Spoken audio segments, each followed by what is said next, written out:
My name is Fiona MacLeod and I'm Chair of Yorkhill Green Spaces, and that's a small local charity and community gardening group.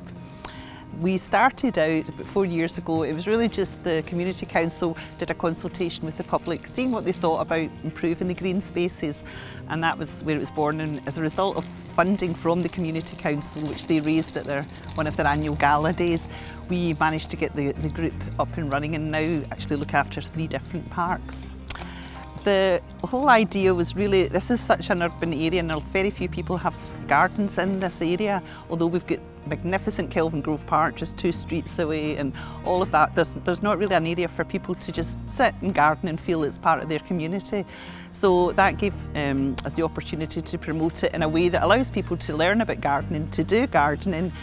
but also just to meet other people in the community, enjoy the fresh air and have a bit of a say in what's going on, because this was a little bit sort of sad looking, so we decided we wanted to improve it, make it a safer place and a more pleasant place for people to just enjoy the green spaces. The history of the park, this whole area was actually called Overnewton. This is now Overnewton Square, but the whole area was called Overnewton until there was a big house, a big grand house built up on Yorkhill, and that was called Yorkhill House, and so that's why the name is now changed and the whole area is now known as Yorkhill. But there's a history way back before that, again on the hill at Yorkhill. In the 1800s, some Roman coins and artefacts were discovered, and that was the first site that there had been a fort that's actually in Glasgow itself. And it seems an ideal place because it's looking right across the River Clyde with the River Kelvin on the other side, and it's a great place for a fort, and it's believed to be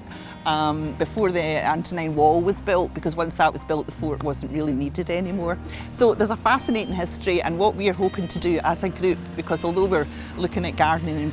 promoting the area and involving the community, we're also trying to find out a bit more about the heritage of this area. So next year, and it may be on Open Doors, who knows, next year we're actually going to try and have a pop-up museum, people giving their own stories, the kind of local stories, but also managed to do a bit of research with the Keep Scotland Beautiful Heritage Officer to find out a wee bit more. Particularly I'm interested in finding a bit more about the Roman people who lived here at one point. It's a joy to be part of, it's a joy to see the difference, and even things like we've got a new play park, which was great to hear children playing and knowing that they're quite safe again. But I think it's more the feeling that we're all empowered as a community, that we've got a wee say in what's going on. We do brainstorming sessions once a year, and that's what forms the plans, and that's open to anybody in the community, the public. And I think one of the things that we've been really proud of is the change in the biodiversity, because we've done a lot of wildflower meadow planting, and that has encouraged a lot of different species, wildlife species, which is really huge, and one of my colleagues, Scott, might be able to tell you a wee bit more about that part of it.